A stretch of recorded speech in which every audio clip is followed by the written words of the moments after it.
Добро пожаловать на уникальную для наших стен лекцию, уникальную лекцию для Молодежного центра Эрмитажа, лекцию о стрит-арте, о таком актуальном направлении современного искусства, как граффити.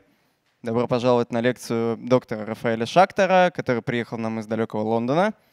И большое спасибо за возможность проведения такой лекции нашим коллегам из музея стрит-арта, молодой и очень интересной музейной организации. Собственно, более подробное слово о лекции, ну и некое вводное слово от наших коллег. Спасибо большое, Ладомир.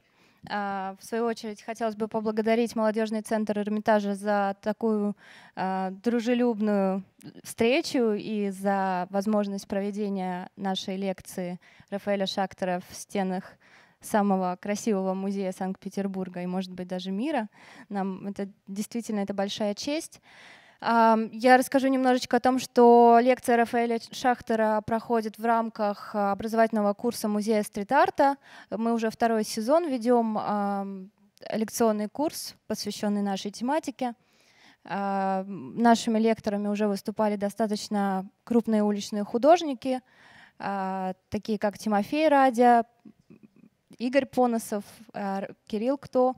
И сегодня вот мы пригласили не уличного художника, а исследователя уличной культуры и стрит-арта, граффити, для того, чтобы как раз рассказать вам об образовательной, об исследовательской деятельности, которая происходит в мире. Она достаточно серьезная.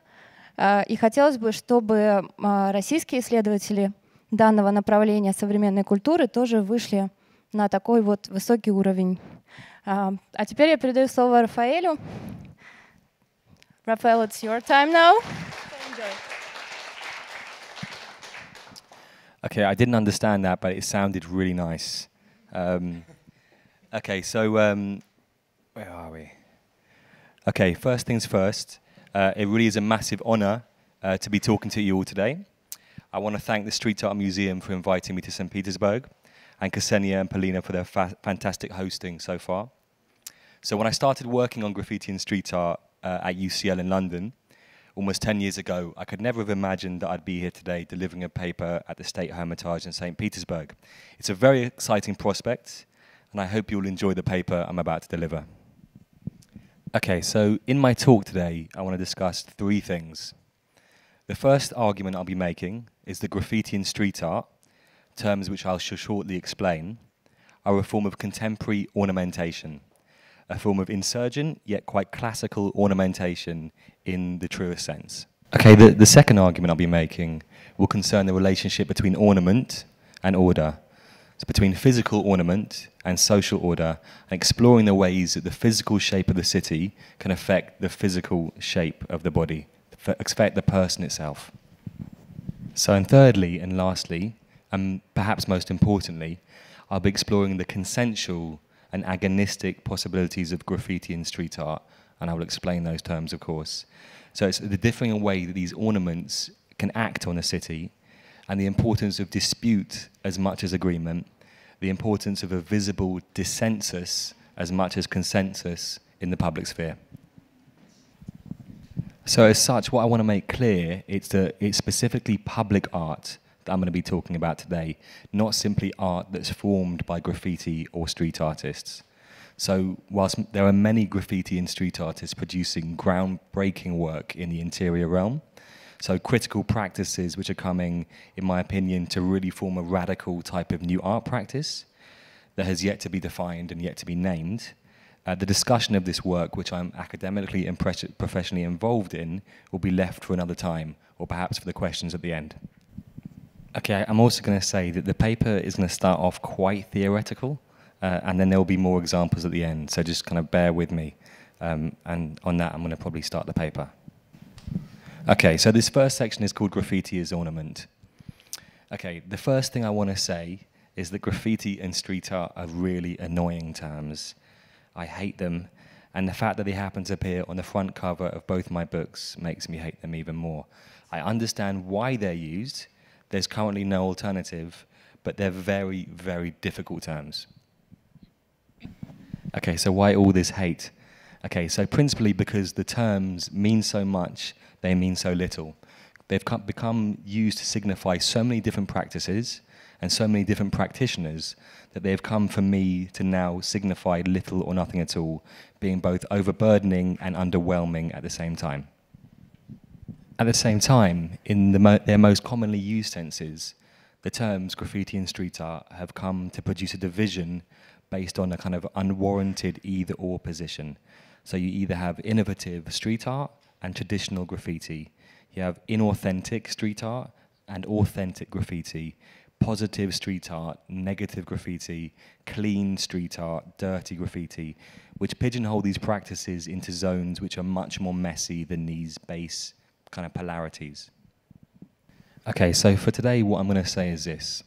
So graffiti, in very general terms, will here be understood as a practice of image making, which focuses in general on text over image, these being the names of their producers, and a practice created using spray cans, markers, or various other tools of inscription, and undertaken illicitly within the public sphere. Okay, so at the same time, oopsie, whoa,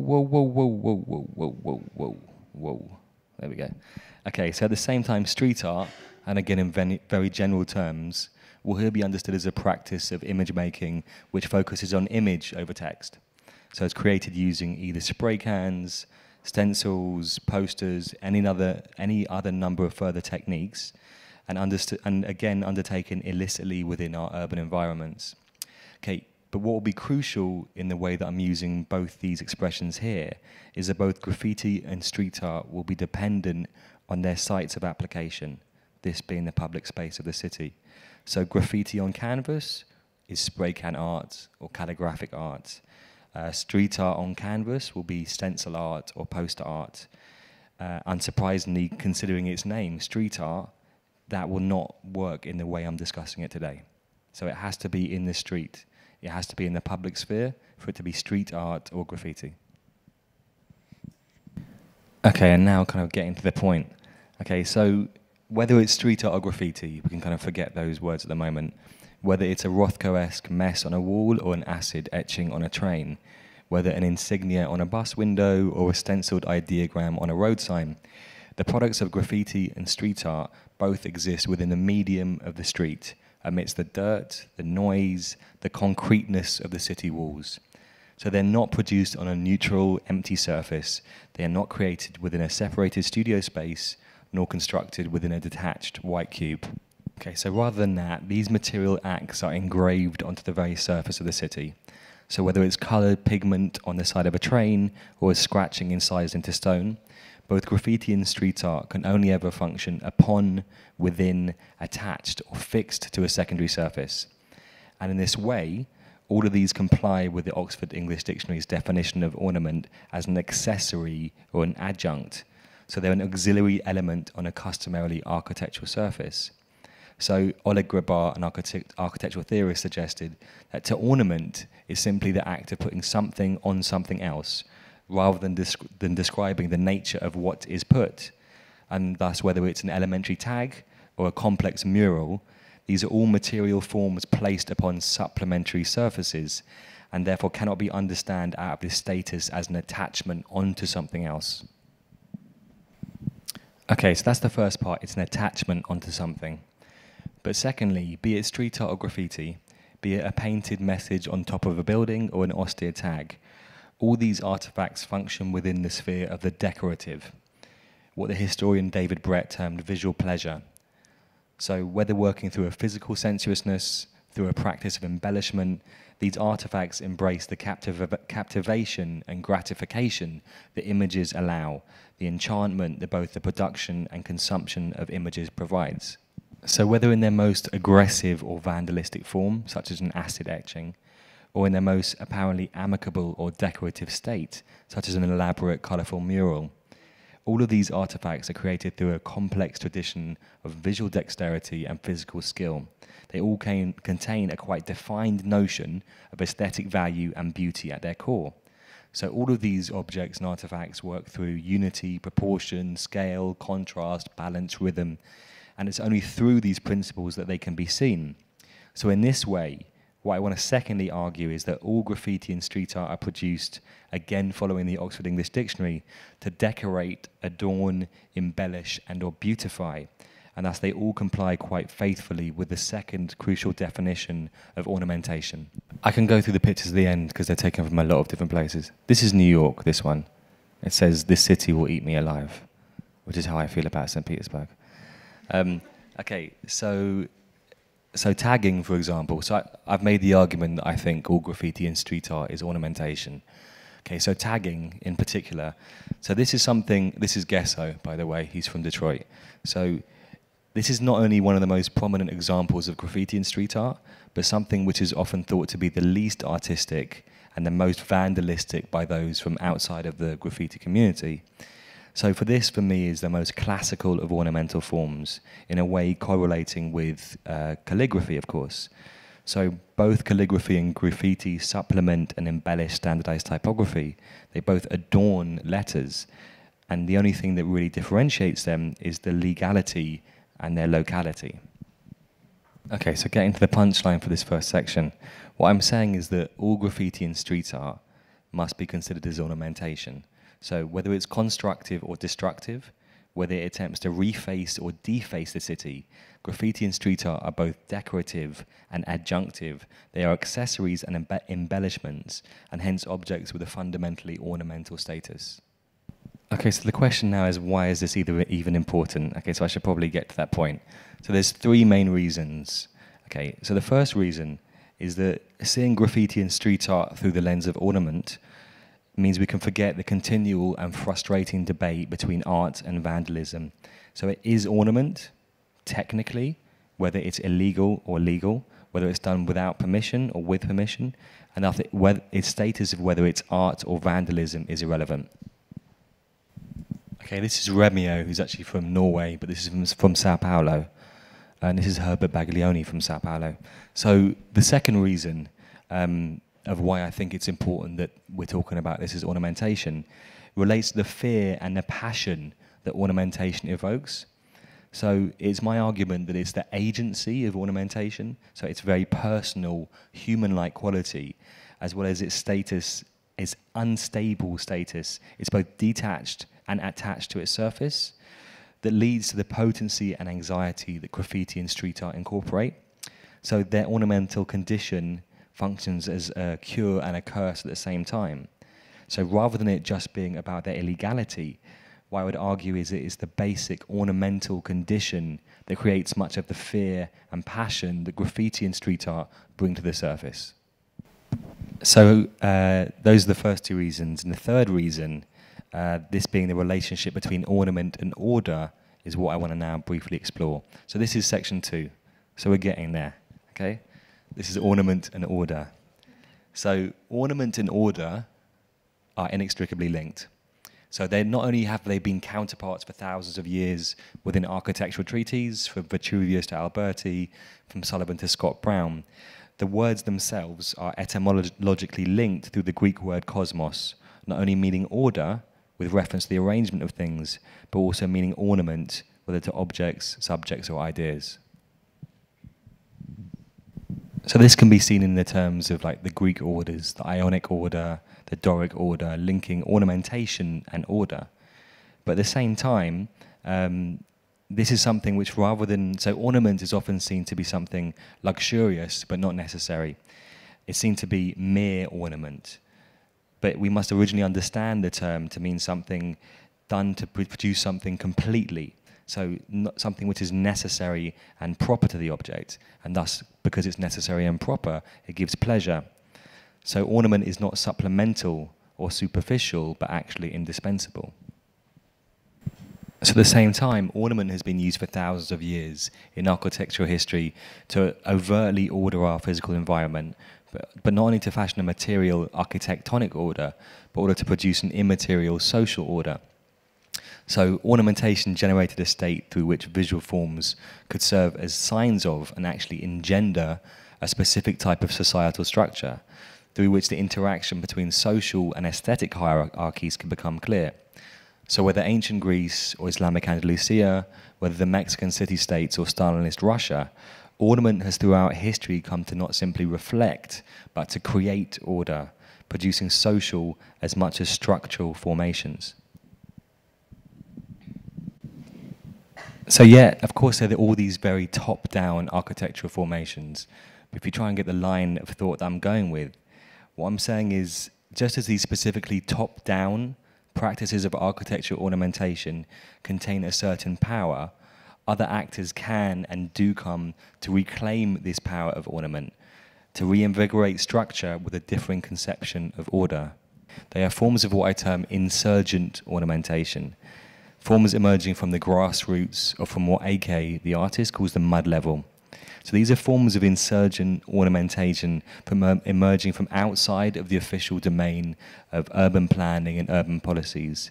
And they are forms of insurgent ornamentation that can then embody a different idea of the city from that created in planned, rational developments that can subvert, as the architectural theorist Jonathan Hill has said, the conventions, codes, and laws of architecture. Okay, so what am I saying? I'm saying that these objects, sorry, this is Ox, who is part of Le Frère Ripoulin. So these objects not only create a form of voluptuousness in the midst of cultural aridity, form an embellishment which can counterpoint a dominant set of signs, but graffiti and street art can construct a new order within the city, physically scoring a concept of civility onto its material surface. So they can not only confront us, provoke us with equal fear and adulation, but they can evidence and engender a different way of thinking about the city, contrary to the conventional, contrary to the rational. Okay, I'm hopefully going to stop boring everyone now, okay? So we've seen the general argument I'm making, okay? So I'm saying that graffiti and street art, understood as ornamentation, can have a huge impact on our public spheres, not only through impacting the city in the modality of traditional social realist huge murals, but so too through the ability to present subaltern stories in the city, so to present hidden stories and hidden lives. Okay, so what I'm going to talk about now is really the key part of this talk. So whilst there are as many street artists, as many forms of street art as there are street artists, as many types of graffiti as there are graffiti artists, there are two more or less dominant styles of practice which I want to explore. Practices which in the time of graffiti festivals and the increasing institutionalization of street art are elements which we must continue to keep at the forefront of our minds, the yin and the yang without which the criticality and power of these practices as a whole will die out. Okay, so these two types of practices are what I have termed consensual and agonistic ornamentation. So for the meantime, simply practices of consensuality and practices of agonism. Okay, so whilst consensual practices, and this is Steve Powers and Ein from London, while consensual practices can be seen to be open, discursive, decipherable, and outward-looking, whilst they can be seen to be coherent with the idea of a rational, communicative civic arena, agonistic practices can be seen as more inscrutable, closed, and inward-looking forms, to embrace localized narratives, the irrational, the non-universal. Okay, so the debate between agonistic and consensual forms, it pretty much reflects debates within the fine art world itself.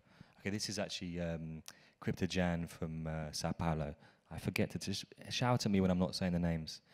Okay, so they reflect these practices between, in the fine art world, what's been called dialogical and anti-discursive practices, what Mi-Won Kwon has called interruptive and assimilative sculpture.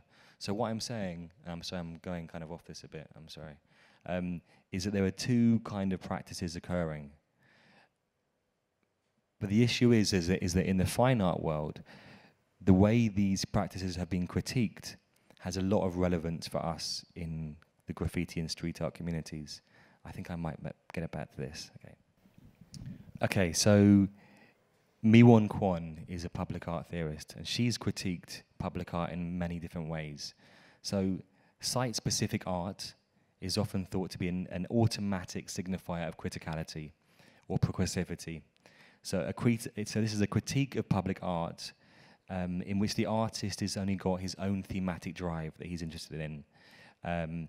It's a critique of public art that solely satisfies institutional demographic profiles, rather than real lives. So it's a critique of public art that solely fulfills the fiscal needs of a city, rather than its emotional, intellectual, or aesthetic needs. So we could argue that graffiti and street art, because they're under the radar of authorization, that they elude these powers, the powers of arts administrators and funding organizations.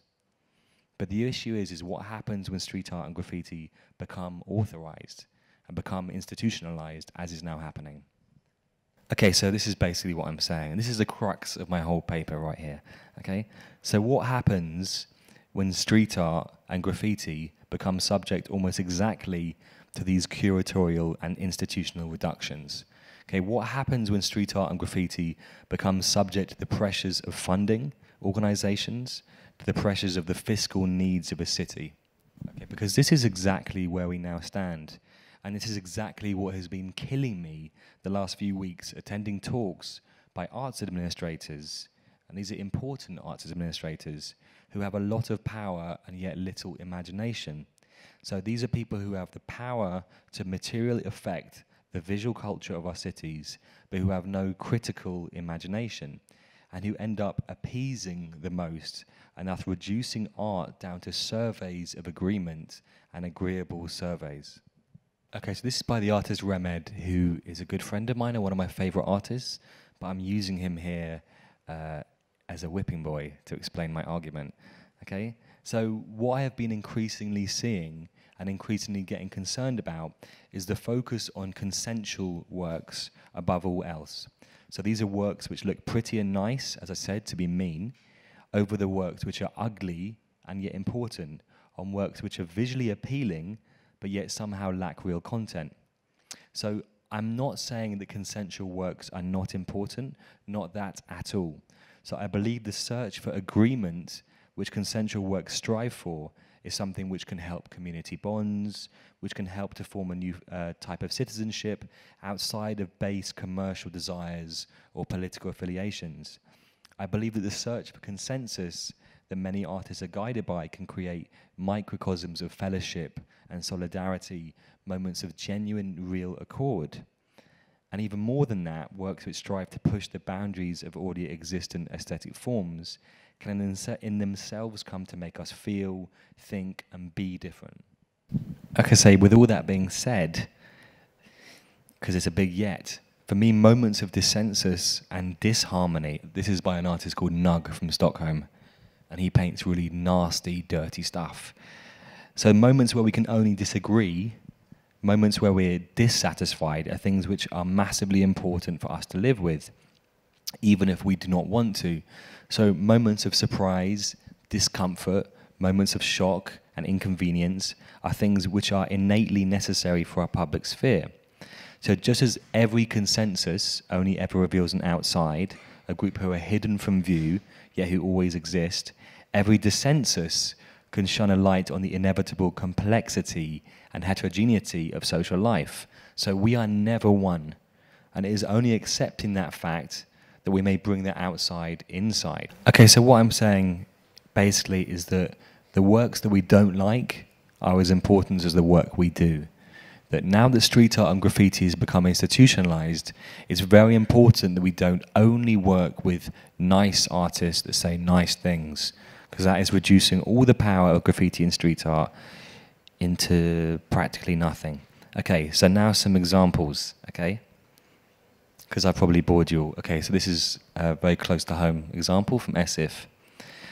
Okay, so Esif's works are not easy. They're not talking about things that people want to hear, okay? And they're grey, not only in their visual form, but so too in their content. So they leave issues open, and they do not make claims to truth. Okay, at the same time, Timo Raj's work here at the Street Art Museum, All I Know About Street Art, this is not an easy work. Okay, this presents localized narratives that express difference. It tells the story of a game which is totally irrational to the norm. It's something which is not recuperable by the art system. It is not something which helps to gentrify an area. It does not make it look pretty and thus sellable. It is, big inverted commas, ugly, but it is a voice, and therein lies its beauty. Okay, another example from Timo Radja, Red Square. Okay, this is from his hometown, Yekaterinburg. How was that? Thank you, that was better. So this was produced to convey his disgust at the illegal demolition of an 18th century building, sacrificed to make way for the construction of a new skyscraper. So equally, you were cheated. I think that's a polite way of saying it. Okay? So Radja's works are confronting issues of genuine enfranchisement, foregrounding the reality of a situation which people already know, but perhaps reluctant to declare publicly, taking the public secret into a space where it cannot be denied. Okay, so there are thousands of other artists working in this similar dissensual format. Okay, so take Kegger's work, My Mother. Okay, my mother never told me to stop stealing. Okay, or perhaps AK and Brad Downey's installation, A Mess. Okay, this is a legal installation, by the way. Okay, and that's the point I'm trying to make. Or how about AK's illegal installation? So this says public. If you go close up, it's all made with stolen private. All made with stolen private signs. Okay, going back to St. Petersburg. How about Voyner's famous Dick captured by the FSB? Okay, this one is illegal. Okay, these are all works which we might not want to see. These are works which we might not agree with, but they are things which institutions, I believe, should and must help engender. Okay, so take Blue's work. This is by Blue, from the Los Angeles Museum of Contemporary Art show, Art in the Streets from 2011. Okay, so Blue's work was whitewashed within a day of being produced. So Mocha termed the artwork inappropriate. This is a quote: "There was 0 complaints because I took care of it right away." That was curator Jeffrey Deitch. So I reiterate, there was not a single complaint. Deitch was being, quote, a good, responsible, respectful neighbor in this historic community. He claimed that museums should be inviting people in, not pushing them away. Yet who is this very singular community that he talks of? Who is this singular public? Where is the idea of communities with an S, or publics with an S? Okay, for me it's this rejection of difference, of opposition, and it's the institutional obliviousness to the undercurrents of street art, which is something that I'm getting increasingly concerned by. And this is why there will always be people like Katsu, who's an artist from New York, who will always reject the institution, who will make it clear that the outside will always prevail. Okay, so this, to explain, is Katsu's independent, illegal addition to the Mocha show, produced on the night before the opening. So this is the same show we were just talking about with Blue. So the night before the opening, Katsu produced an independent work. So this is Jeffrey, just on the right, we're on first name terms, looking a little bit peeved. Okay, so we're nearly there. So my final main example, we're going to go back to Esif again. So, and this is perhaps an example of the way that artists themselves can work against or through this institutional delimitation. So I'm going to quote directly from Esif here, as he recounted the story to me last night. Okay, so this is not me speaking. Okay, so the first sketch that I prepared for my mural in Moscow was called Piano Symphony No. 8. So I sent the organization 2 sketches. I like the way the highway evokes a music score directed by the conductor, and the cars evoke music notes. Obviously, the image, the conductor, was hidden in my desk and was to be uploaded on my website with the finished wall. But the organization told me that the sketch had not been accepted by the first supervision. It was supposed to pass 3 supervision stages: the curators, the culture department, and the urbanism department. I was really not sure why it didn't pass, because the image is so beautiful and so poetic. Okay, this is me continuing to quote. Okay, so I tried a second time, now with something more friendly, less poetic and more friendly. So I proposed a big hand on another wall in a nice location, close to Red Square and the Kremlin. The sketch was accepted immediately. It's just a big hello in the center of Moscow. I tried to be faithful to the sketch. After I finished on my website, I titled this wall Heil, but I'm not sure why. So whether it's to be agreed with or not is not what I'm interested in. What Esif is doing here is navigating the institutional realm that he now finds himself part of.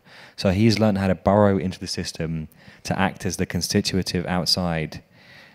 But things could and should be easier and more amenable, and we must allow for these differences to take place. Okay, this is my conclusion now, so we can all kind of breathe out a little bit. Okay, so what I want to say, of course, is that my understanding of the contemporary Russian public sphere, of the way the visual functions in St. Petersburg in Russia, is of course pretty minimal. Okay, so I've flown in here to give this talk without a real understanding of the local structures and the local situations, which are always the most important thing. Yet these are the tribulations which I see happening in the places that I do know. And what I find it is in a time when street art and graffiti are coming to be welcomed by the institution, work is increasingly becoming more and more acceptable, more and more consensual, and that as a trend is something which I think is increasingly and very dangerous. This is a work by Blue in Kreuzberg, Berlin, which I'm soon going to be explaining. Okay, so the complicity of art in both gentrification and the exacerbation of inequality is something that we must always be aware of. And the methods through which we can remain critical are hugely important. The methods through which we can help to engender and provoke a critical public sphere, a heterogeneous public sphere, is something that we must all remain aware of. Okay, and thus the importance of producing works which people do not like must always be reaffirmed. The importance of supporting work which might not be liked, which might not be instrumentally valuable, the importance of enabling this to take place is something which those with the power to empower this art must uphold, to facilitate friction and to encourage the confrontation that a truly public sphere needs. Okay, and that is all why, to conclude this paper, that I think this is the most powerful piece of street art that has been produced in the last 5 years. Okay, this is an artwork by Blue. He might not call it an artwork, but I am. So, after years of gentrification, this happened 2 weeks ago, Blue had enough of this piece being not simply a tourist attraction in the new creative city, but a work which in itself increased property prices and had become part of the circle of gentrification and big business to which he is so radically opposed. So the end result is not pretty, but it is very, very important, and only 2 words remain of the original piece: your city. That's me, thank you. So let's finish here.